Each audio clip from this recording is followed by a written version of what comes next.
Hey friends, what's up? This is Metro and today we're gonna talk about my all new Wraith build, the Heroic Wraith, which I think is the best Wraith build you can run right now. And we're gonna compare it to my old Wraith build, the Surge Wraith V3. We're gonna talk about the differences and I'm gonna go more in depth today and talk about what items to pick at what time and why I think this build is truly the strongest thing we have available right now. It's gonna be a longer video because I'm also gonna talk about like small details of like when to buy what, and I think this build is really a build that you can adjust to your own liking, that is strong in every single situation. And more importantly, we're gonna talk about how to play it compared to my old Surge build, which I think is still really good, and we're gonna talk about the ups and downsides, okay? So I'm not saying that this build is better than the Surge build in every situation, but I'll tell you when it's better, when you should buy it, and when you should go back to Surge. But let's get right into it. So this is public, called Metro Heroic Wraith. You can find it on the Wraith, build list.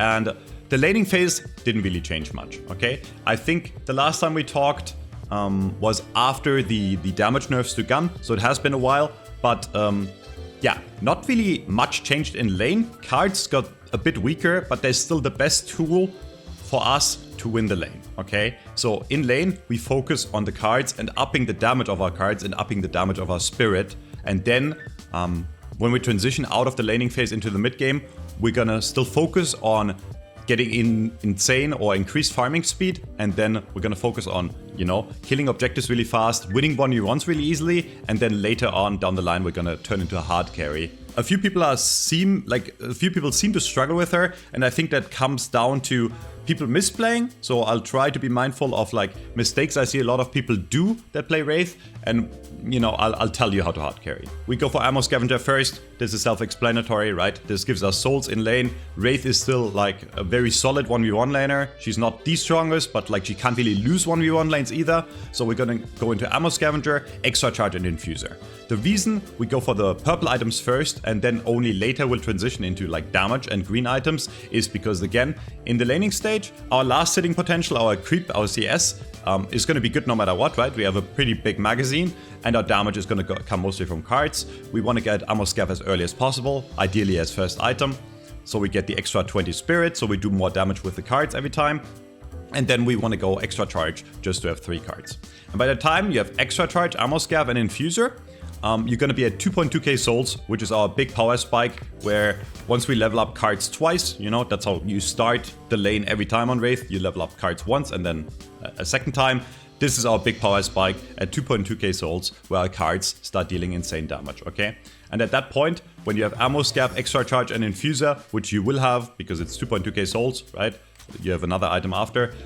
You start doing really, really good damage with the cards, but assuming you have 20 stacks, this is the combo where you start being able to almost one-shot an enemy still. So if you have an enemy in the lane that is about the same souls as you, and you pop Infuser full auto and you throw your 3 cards, you do really, really good damage still. And that is our entire kill combo in the lane. And then we'll go into rapid rounds and monster rounds. Monster rounds is gonna help us farm really quick, push lanes really quick in the early game, and rapid rounds is just really, really solid right now. Fire rate is still king kinda, and Wraith with these items has enough bullets to make use of a high fire rate because both Ammo Scav and Infuser give us extra ammo, right? So we're not running basic magazine, we're running rapid rounds. And then I usually go, if the laning stage still persists at this point, I go Enchantress Barrier, because again, Enchantress Barrier is active as long as we have Spirit Shield, and with Enchantress Barrier and the other items we have a 370 Spirit Shield,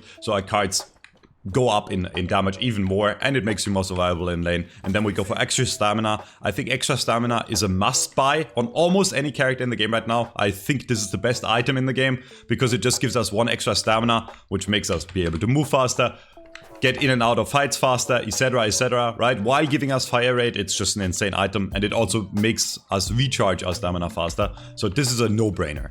And I want to talk real quick here about sprint boots, because some people still like running sprint boots early. And I think this is a waste. Sprinting starts once you don't shoot or take damage for a while, right? In lane, you will always either shoot the enemy, shoot the creeps, or you take damage from something, right? You get hit by a creep wave or you get hit by a jungle camp. So this will not be active a lot of the time. So right now, if I have sprint boots and I farm a camp, right, and I take some damage, it's gonna take a second until the sprint kicks in. And when I say a second, I mean it takes quite a while actually. It takes like 4 seconds, I think roughly it is, until the sprint starts. So I think this item is just not worth it anymore. Sprint is nice to get around the map, but if you're active on the map and you have efficient farming routes later down the line, you will almost always take damage. For the same reason, I think Fortitude is not that great on Wraith as well, by the way. That's another item that might be controversial. I think it's overrated on Wraith because, again, for it to be active, for the health regen to kick in, you don't need to take damage for 10 seconds, right? And then we have a few changes in mid-game, okay? Usually, I would rush Tesla bullets, right? And I would save after landing stage and go for Tesla bullets first. I've done this in the last 4 or 5 versions of my build I've done. And even on the Surge V2 build, I did this. This is the older build where I went Tesla first. But now on the updated versions of my Heroic build and my Surge V3, we're running Quicksilver and Swift Striker before Tesla bullets. Why do we do that? I found that in practice, if you get these 2 items before, you still up your farming speed quite significantly, right? Like Quicksilver helps you reload instantly. It gives you fire rate and increased damage on the cards, right? And then Swift Striker gives us ammo and more fire rate. So these items actually speed up the farming to the point where it's more efficient to get those 2 items first, in my opinion, and then Tesla compared the other way around, right? If you were to get Tesla first, like yes, your farming speed will also increase. It takes longer to go to Tesla bullets, whereas if you're sitting in lane and you have 1250, you get Quicksilver, and then you can like rotate to a creep camp real quick, right? Like farm the creep camp with Quicksilver and the reload, right? And then you get another 1250, etc, and then you go for Tesla bullets. So I've tried this over like 20, 30, 40 games, and I think most people would agree at this point that it's probably not worth rushing Tesla before those 2, unless you like get 3k really early, right? Like if you dominate your lane, you kill the enemy tower really quick, and you get a lot of kills on the enemy, then it might be worth rushing Tesla early. But this should give you the same or faster farming speed overall, okay, in the long run. And then we go for Tesla and Fleetfoot. At this point, if I don't have a flex slot yet, which happens sometimes, I go for Combat Barrier first. And you will notice this is new, right? Why are we running both Combat Barrier and Enchanter's Barrier? And why do you see everyone in the game right now running these 2 items together? Right now in the current meta, I think barriers, and especially enchanters and combat barrier, are kind of broken. They're kind of overpowered for the simple reason that they give you insane effective HP very early while giving you bonus benefits, right? Like combat barrier is gonna increase our damage farming speed, and so will enchanter's barrier because it gives us spirit and a lower cooldown on our abilities, right?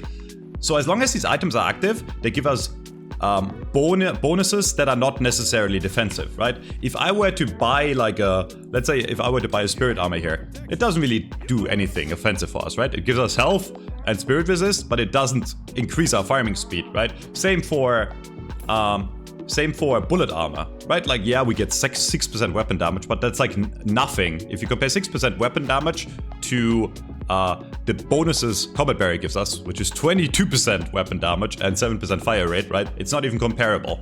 So at this point, what you can do is, right, you farm and you split push and you fight.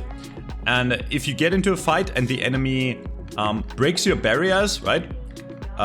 Once the fight is over, you should probably live because you have so much effective HP so early, right? At that point, you just chill for like 40 seconds, right? At that point, if they break your barriers, both of them, good aim. Like, yes, you will be kind of slow, but like, again, like there is only a 50-second cooldown, right? And 50 seconds sounds like a lot, but it's really not, right? So what I've noticed from playing this, let me just get rid of these shields, right? So usually when you end up in a fight, you don't die. I've been ganked multiple times where I have those unless you mega fuck up, you really shouldn't die in a fight. And then by the time you are out of the fight and your barriers are broken, you just chill, right? You go back to base, you regen, you push lanes, and you make sure to only re-engage the enemy once you have both barriers up, right? These barriers will not go down against creep camps, right? This has been a change a while ago.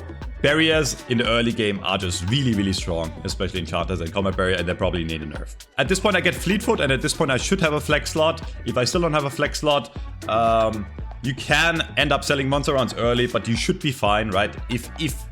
I would not recommend selling until you get to like Heroic Aura, in my opinion. You can still like, you know, go an early heal bane instead, if you don't have flex slots.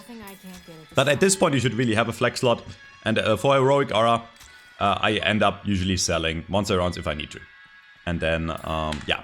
This is our major power spike in this build, right? If you compare this build to the Surge Wraith that I'm running, right? On Surge Wraith, we're running Surge of Power, Bullet Lifesteal, and Burst Fire, right? And a few other, like Duration Extender down the line. This is still a really good build, and people have been coming into my chat and asking me, when should I run Surge, or do you think Heroic is better than Surge? And vice versa. I think they do two different things, okay? Surge Wraith is really good early burst, because once you get Surge of Power and you activate your full auto, during full auto you will do an insane amount of damage, but that's about it. On Heroic, you have way higher potential to push towers early, because Heroic gives you a buff whenever you need it, and it gives you a fire rate buff for 6 seconds, right? Whereas on the other build, the Surge build, if you're looking at something like Burst Fire, this is obviously an amazing item, right? Like Burst Fire is still really strong, but Burst Fire only procs when I hit enemy heroes, and it only stays active for 4 seconds. So I cannot decide when to proc it, right? It only procs when I shoot an enemy hero. Which means, again, once you start an engagement with an enemy, you will deal a lot of damage, right? You will have a high fire rate for 4 seconds and more movement speed. So you still are very lethal. But with the Heroic build, I can decide to proc this whenever I want to. Let's say farming a tier 3 camp, right? Getting higher fire rate. And or pushing a walker, right? I can walk into a walker and proc both full auto and Heroic. And at that point, you can actually one-clip a walker at this point. And you don't even have that. You don't even have that much money yet, right? At this point, you're at 14k, 15k. I can guarantee you at this point, you can one-clip a walker, right? You walk up to the walker, you proc your infuser, your full auto, and your Heroic. You shoot empty your magazine. You use Quicksave to reload, right? And then you use Fleet Foot. And at that point, that's enough damage to kill a walker. At least the side walkers. Right? So with this build you can split push and kill walkers incredibly easy, but it's still amazing for team fights, right? Why? Because if you engage in a team fight, you can get in really quick, right? You can initiate with Fleet Foot, use your full auto, right? But you can also kite out really well, right? Let's say you are being chased. It is very easy to just proc a full auto. Sorry, not a full auto. It's very easy to just proc Heroic Aura and kite back and have insane movement speed and get away from the enemy that way, right? So this build has more actives overall than the Surge build, right? You have to be a bit more mindful of when to proc Heroic Aura. And I know this is a big downside for a lot of players, especially if you're new. And I understand, because it was the exact same way for me when I started playing, right? The more actives you have, the more there's chance for you to misplay. But you have to understand, in Deadlock, actives are, on average, a bit better than non-actives in general, right? There is a reason you can only run 4 actives, because if you use 4 actives and use them properly, it's just better than having no actives, right? And it's just a bit of practice. And I had the same issue, right? When I first started playing, I had troubles even having 2 actives and use them properly, right? Like, I remember the first time I picked up Wraith, I tried Infuser and I just couldn't for the life of me press Infuser at the correct time to get enough value out of it, right? But like, the more you play it, the better you'll get at it, and once you get good at it, it's insane, right? The other thing about Heroic Aura that I want to talk about, the reason it gives us an earlier power spike is we can skip a lot of the other items that I usually run on the Surge build. This build, the Heroic build, does not have bullet lifesteal, because Heroic Aura already gives us 16% bullet lifesteal. Now, it's not quite as much as we have in the Surge build, right? Bullet lifesteal gives us 24, but that means we have another slot we can invest into something else, and more importantly, it means we don't have to spend extra money to get lifesteal. And in practice, I think 16% bullet lifesteal is enough in this build if you use full auto properly, because full auto also gives us 20% bullet lifesteal and spirit lifesteal when we activate it, right? And then we also have Infuser that we can proc and gain more lifesteal that way. And, you know, since full auto does spirit damage, right? once we engage in a full fight, we still have insane lifesteal. I just want to show this real quick. So right now we're at 16% only bullet lifesteal, right? And if we proc full auto and infuser, suddenly we're gonna be at 33% bullet lifesteal and 36% spirit lifesteal. Which is an insane amount still, right? That's still an insane amount. Because we also do a lot of spirit damage still with this build, right? Our Tesla does spirit damage and our full auto does spirit damage. And then we throw the card to reload, right? Which does spirit damage. So I'll just show you real quick how much lifesteal this actually is. This is still a really, really high amount of bullet lifesteal and spirit lifesteal that will keep us alive, right? So for the people worried that this is not going to be enough, as long as you only engage when you're full auto active, you'll be fine in the fights. Which brings me to the next few items we buy. Since we're skipping Surge of Power, right? We're going for Bullet Shredder Resist. This is just to add more damage to our build. It's really nice synergy with Tesla because it procs on everyone that gets hit by Tesla. You don't have to worry about proccing it manually with like cards or full auto because Tesla counts as spirit damage. So the enemy will always be debuffed by the bullet resist. This also works against creeps and towers, right? So big part of the reason we ran Surge of Power in the Surge of Power build is because it gives us movement speed and no movement penalty. But in this build we have Fleet Foot for extra movement speed and we have Heroic Aura for extra movement speed, right? So once we proc both, we're still really, really fast, right? And in fact, we're faster for longer because the Heroic Aura lasts for 6 seconds and not for like Burst Fire, right? So we have enough movement speed to get around, right? And we still have our teleport to get out if we need to. And then we go for Healbane. I think this is like actually right now in the current meta, almost everyone has some sort of lifesteal, right? Some sort of healing. And Healbane is the exact same. Like Bullet Shredder Resist, it procs always because we have Tesla running. So Healbane will always be active on everyone I shoot. I am not running Healbane to heal after the kill. That's a bonus effect that's nice. But the main reason I'm running Healbane is because we're just stopping the enemies from healing. And again, the meta is just everyone has lifesteal. Like almost everyone has lifesteal. But like the meta is more and more developing into anti-heal being one of the best stats in the game, right? So this is insane and we can afford it because we have another slot here in green. Green is not really occupied that much. So this is where we go. And then we go for Intensifying Magazine. This is something I added just recently. And I also added this to my search build if you still want to run my search build. And yeah, Intensifying Magazine, if you handle it correctly with this build, especially once we get to Lucky Shot, you should have enough ammo to get a lot of value out of it. It gives us more ammo in like by itself, right? So at this point, we can sell rapid rounds, by the way, if you need to. At this point, you should have 2 flex slots. Actually, I do sell I mark this down. Usually I sell monster rounds, then extra charge, and then rapid recharge. And the reason I sell extra charge is, at this point, our cards do almost no damage anymore. The way you have to think about cards on Wraith is, in the early game, they're great in lane, and then the longer the game goes, the more they just become a reload tool with Quicksilver. They really don't deal a lot of damage anymore. So at this point, you can easily sell extra charge. It's not worth it anymore. You know, you have enough ammo. You have a way to reload instantly, and then you still have Fleet Foot that you can proc in case you need it, right? And then you still can use slides, etc. to extend the damage. So yeah, Intensifying Magazine just ups our damage quite hard with a pretty small investment of 3k. And then we go to late game, and in the late game, I always say this, I don't buy from left to right here anymore. Up until this point, I buy from left to right, but in the late game, I buy what I need, okay? And usually it's one of those first 4 items first, and I'll talk about all of them. So, if at this point, you feel like you still don't have enough damage, right? Then you go for Lucky Shot. Lucky Shot is going to increase our damage quite significantly, right? It's also going to slow the enemy down so you can chase them easier, and you can kite away from them easier. But with the extra 30% ammo, it works really nice in this build, and I usually end up buying this some time down the line either way. But you will realize at this point, a lot of the time you already do enough damage, right? You already have insane DPS with Intensifying Magazine, Heroic Aura, etc. So what you can do instead is buy Colossus. And Colossus is one of the strongest items in the game right now. If you still don't run it, you're sleeping on it. It's amazing on almost every character, and it probably needs nerfs. And the reason being is, it makes you incredibly tanky, okay? We are not running this item for the movement slow, right? Like a lot of people think Colossus is a tank item for people that are only in the front lines, but it's really not. What you have to understand about Colossus is, it gives us 40% bullet resist and 40% spirit resist, right? In one item. And yes, it only lasts for 7 seconds, but usually 7 seconds is enough to decide a fight, right? Like if you engage and you pop this, in 7 seconds, one of the enemies is probably dead and then you can kite out or teleport out, right?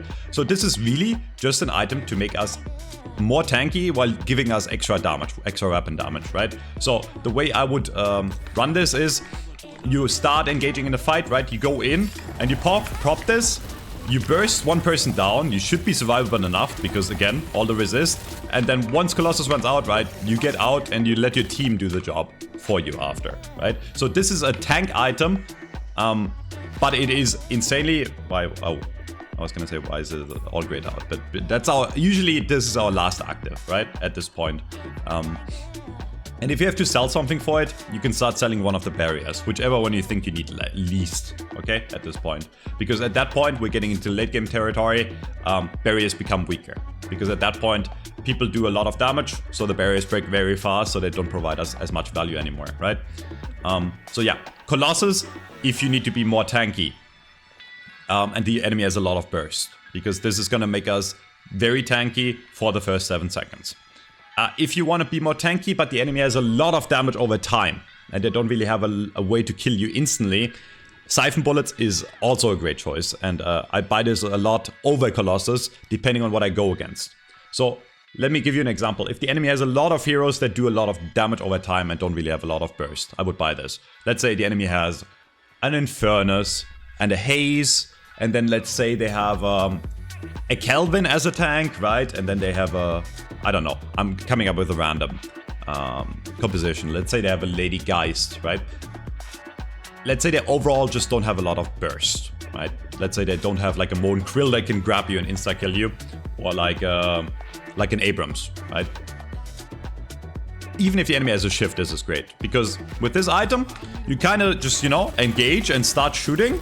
And the enemy is going to shoot back, right? Like Infernus is going to burn you and shit. But like you're going to survive for a long time because you have a lot of lifesteal and you perma-steal, you perma-siphon, right? So the longer the fight goes, the better this item becomes. And there's a lot of compositions in this game, especially in the current meta right now, where burst is not that strong, right? So this is what I buy when, when the fights seem to last pretty long and I just want to survive longer. It adds more damage, it's great against a lot of characters. So this is the more offensive option compared to Colossus because it gives us more damage, but it also gives us quite a lot of sustain in longer fights, okay? So usually my first 6k item is one of those three. If I need more damage, I go Lucky Shot. If I need to be mega tanky against a lot of burst, I go Colossus. And if I need to be tanky in sustained fights, I go Siphon, okay? And then Mystic Slow is a great item against a lot of gun damage of the enemy. I almost always buy this against like a Haze, for example. Or anything that, like a Vindicta, a gun Vindicta. If the enemy has a lot more than like 3 gun damage heroes that run a lot of fire rate. And the reason why is this gives 40% fire rate slow to everyone that is affected by your Tesla. So anyone you shoot and the people around them are going to be affected by this, right? It slows them down and it gives them fire rate slow. So this is insane value in this build. I think it's a great item on Wraith. The only downside to this is it really doesn't give us anything else, right? It doesn't give us any more damage and it doesn't give us any more tankiness, right? So it's more so a cheaper inhibitor is what I would look at it. It inhibits multiple people on the enemy team, right? It makes their damage lower. So if you end up in a lot of 1v1s against like a Haze or something, this is a great item. And then Unstoppable, at this point, right? Let's say you bought like 2 of those items. Let's say you bought Colossus and Lucky Shot, and you ended up selling, you know, like at this point, we're probably gonna sell one of our barriers at least. And let's say you have 2 slots, right? This still works well, right? You can sell rapid rounds at this point. So it's really not a build where you have to sell a lot of items, I guess. The slots are pretty efficient in itself. Yeah, and at this point, your actives are full. So if you want to buy Colossus, you have to sell something. And at this point, we have to sell Infuser, right? It sucks. Infuser is insane. It's insane value for 500. But if you want another active you buy, you sell Infuser, and you buy Unstoppable. And Unstoppable is just gonna be the hard carry button, right? Where at this point you're so farmed, you do so much damage, you can just walk in, right? And proc this and burst someone down, they can't do anything to you, right? By the time Unstoppable is out, you are probably out and you kill an enemy.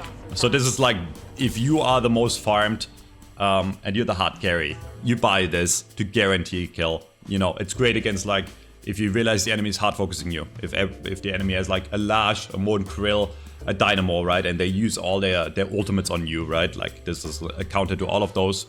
So Unstoppable, kind of situational. I don't buy it all the time. And it's a very luxury item because it doesn't really give us anything other than the fact that they can't stun us, right? But yeah, this is what I end up buying. And then I said in the annotations here, ultimate luxury item. It's just a great Leech at this point is like a pretty high value upgrade because it builds from Healbane, right? So you don't need the extra slot. So if you have a lot of money, you can just upgrade this. And this is gonna give you obviously way more lifesteal also, right? More weapon damage, more tankiness, but more importantly, it also ups the healing reduction of Healbane to 60% instead of 40. So it's just an upgrade you can run.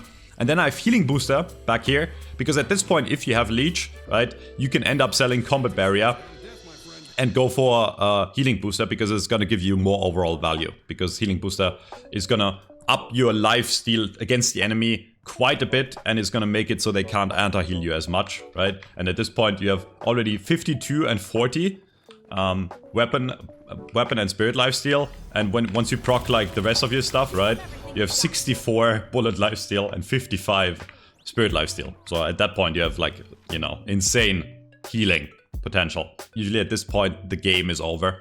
Like I rarely get to like as much money as here, right? Like if I have all these items, like the game is usually over. But superior stamina, I almost never sell extra stamina. I just think it's too good. In fact, I keep it over enchanters and combat barrier, usually into the late game. So if you want, this superior stamina is also an amazing choice. Has been played more and more and is quite hard meta. So if you guys don't know what it does is, the main effect, it gives you extra stamina, but the main thing is that the air jump and dash distance is increased. So what you can do is a new movement at this point. All you do is jump and then immediately dash. And you can double dash, right? And you cover insane distances, and you cover them faster than with jump dash or dash jump, right? Usually you would run around like this, but once you get to superior stamina, funnily enough, it's faster to just jump and double dash, like air jump and immediately double dash, and you're covering an insane distance, right? And it's faster than dash jump. There is a few things it's situational that I buy if I need them. If I feel like my team can't really burst down a character, if a character on the other team is like mega tanky, if they bought like increased bullet armor or something, right? And I feel like I need more resist reduction on the enemy, I buy crippling headshot. Toxic bullets, very rare scenario where if the enemy has a lot of lifesteal and Healbane enough doesn't do enough, I buy toxic bullets. And then obviously armors, still great. And improved spirit armor, I still end up buying quite a lot. But I buy it less than in the last few builds I ran, because we're running Colossus now. And remember, Colossus gives us the 40% spirit resist, right? So we don't really need to stack it with extra 45, right? Like look at the comparison in price, right? We're spending 4,250 for 45% spirit resist, whereas Colossus we spend a bit more, but we get 40% and 40% bullet resist. That's how you have to think about Colossus, not like a tank item, but an item that gives you resists on both for cheap. It's cheap for 6k actually, like it's too good. Yeah, debuff remover, you know. Against Pocket, against Bebop, against Infernus, always great. And if you really need to shut someone down, you can go Curse. Divine as Kevlar, I'm gonna remove because I haven't bought this item in like a month. I don't think it's worth at the current moment. Which I guess, last thing we're gonna talk about, we're gonna compare it to my Surge V3 build. I didn't make a video about Surge V3 because it's a very similar build and you can still run this and I still think it's great, okay? So let me real quick go over the comparison and the ups and downs again, okay? So as you notice, the items are almost the same on both builds, right? We have the same, like basically the same laning stage on both. and we have the same defensive options. It just starts differentiating. By the way, I actually didn't fix this. Well, I did. So there's a few small changes. Hollow Point Ward instead of Rapid Rounds, because it's more, like this build is a bit more Spirit focused because we're going more into the 3 and Surge of Power. So again, Surge of Power, you're more powerful as long as your 3 is active, right? But if your 3 is not active, you're less powerful and you're worse at split pushing. And I think the best way to play Wraith right now is get walkers as early as possible, right? Get a lot of pickoffs on the enemy as early as possible, and us rushing Heroic Aura instead of Surge of Power allows me to do those two things more efficiently, because it adds movement speed early on, and I can spam Heroic Aura more than Surge of Power, because the Surge of Power is directly tied to our 3, and our 3 is pretty long cooldown, especially early game, right? And we can skip the Bullet Lifesteal, and we can skip the Burst Fire. So the Heroic build just gives us an earlier power spike, and then late game they're almost the same. You can mix and match, you can experiment, right? It's very easy. If you want to, you can very easily get rid of Bullet Shredder resist in this build and also run Surge of Power. So you run both Heroic Aura and Surge of Power, right? That's a thing, but you have to keep in mind, if you run Surge of Power, you're gonna slow down your progression into the late game carry, right? Whereas if you just follow this 1-to-1 until Intensifying Magazine, at the point your mid-game build is done, you do insane damage, you get every walker for free, and then you can worry about hard carrying later. Yeah, if you have any questions, let me know in the comments. Wraith is insane. You just need to keep in mind of how to play her, okay? I've seen a lot of Wraith players play very defensive. You are the #1 person in the game right now to be able to split push, and nobody else comes close. You kill towers and walkers and objectives faster than anyone else in the game. So you need to make sure that you push for objectives, okay? I started streaming on YouTube quite recently. I always stream on Twitch, but the reason I mentioned this, if you check my channel, in the live section on my channel, you can see all my VODs, or a lot of my VODs, and you can see a lot of like this build in action.